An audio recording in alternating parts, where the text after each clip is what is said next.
What's going on? It's your boy Blackout Jones back again with the review of ReZero.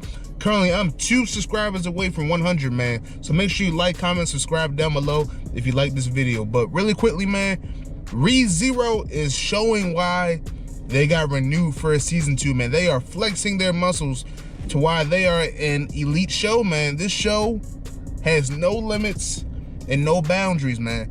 This show is a fantasy show, but it's not all, it doesn't get all, spaced out there like, Lord of the Rings, which is a phenomenal show, but it doesn't take you quite that far into the realm of fantasy, right? Like some other shows. This show also has no limits because not only does it have the fantasy aspect, whereas though you can write whatever you want to, and whatever setting you have, you can just add it in and it'll fly because it's in the realm of fantasy. Anything goes to a certain extent. You couple that with the return by death feature, and now you have endless plot lines, endless storylines, multiple alternate realities of things that can happen or have happened, or just new knowledge you can gain. Because in a fantasy, without return by death, you of course have limitless boundaries, but then you're stuck with that decision and you move forward. But in this show, not only can you do whatever they want, add whatever they want, but they can also recant that, and give you an episode of action, and then bring you back to another episode. Okay, all right, we're back to normal. That didn't work. So this show can literally do anything in one. So a lot of shows have a lot of flexibility with their writing, but they don't take full advantage of what they can really do with it. But ReZero definitely takes full advantage of their the premise of the show and everything. The characters, it's all, it's pretty stellar, man. That's why it's an elite show, and that's why it has such a big following. So we return to the tea party between Ekdina and Subaru.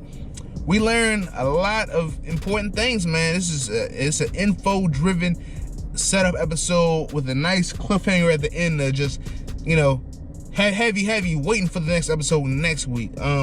So Subaru's asking the hard-hitting questions now. Finally, he's finally taking advantage of the fact that Ekdina, she has all this vast knowledge and capabilities that's beyond him even. So we learned that there's no limit on a return by death feature, at least to her knowledge. It could be, but it seems though it's not right now. He'll just be doing it over and over and over again until he can get it right. The return by death feature, it's only his destiny that it accounts for. It doesn't account for people like Rim and whatnot. So basically anybody else can die or whatever. It doesn't matter to the return by death. It's only as long as he gets sprayed, because they won't let him die. Understand me? If it cared about anybody else, it will bring them back also. But obviously it's about Subaru.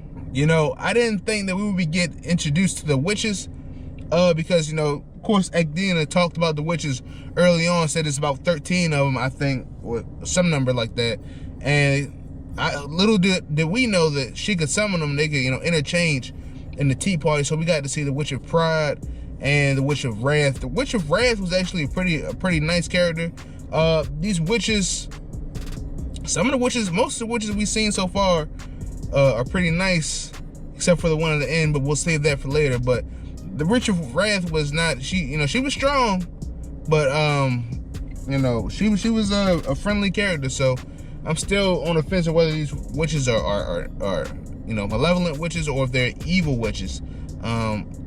It's a very, very complex, and we still probably about 8 more or so that we need to see to get a better picture of. It's probably split down the middle, half and half, good and evil, but we'll find that out later. This was such an interesting episode, especially when we saw the little lolly witch. She's like a child, and Ekdina told Subaru, don't touch the witch, don't look her in the eyes, for gluttony, right? Don't remove her from her chains. But Subaru, he sees the little small witch, and he immediately breaks all the rules. Of course, he didn't know that could have been the witch of greed as far as he knew, or gluttony as far as he knew. But he still broke the rules anyway. I'm like, what is this guy thinking? But it's interesting how they can change the settings up and just make it quirky and relaxed. But it's very, very odd episode, very interesting. So finally we get to the Witch of Gluttony, the one he was looking for. She's, is she really restrained even? Because like she's like in an Iron Maiden, she's blindfolded, she's chained up, but she has full control of the Iron Maiden. She can like move around freely, so Subaru couldn't really touch her or anything like that, or look at her in the eyes or what have you, but she can move freely. So she could have touched him, it seems like, but I guess not. So apparently she's in control of the three May beasts, and Subaru has seen, he's seen what, two of them so far. He's seen the rabbit and he's seen the white whale. He's defeated the white whale. So to beat the great rabbit or what have you, he has to get them all together in one spot and destroy them all at the same time. Seems pretty impossible, but the Witch of Gluttony gave him some pretty good advice on how to defeat him. However, I don't think there's a mana user that's strong enough to kill all of them at one time. I haven't seen him, unless it's going to be Amelia. But I don't know who's that strong to just summon up enough strength to destroy him. You might have to call Wilhelm back out, because he's the one who defeated. But somebody gonna have to get rid of this great rabbit, man. So as per usual, right? Members of the cast are withholding information from Subaru. So as Subaru's checking out of the tea party with Agdina, she says, "Oh, okay. So the next time, if you make it here a third time, because to make it there a third time, Subaru basically has to be in like dire straits again, or he has to see her in the next witch trial." But she basically said, "Next time you come here, if you make it to the tea party, I'll have something to tell you." God damn it!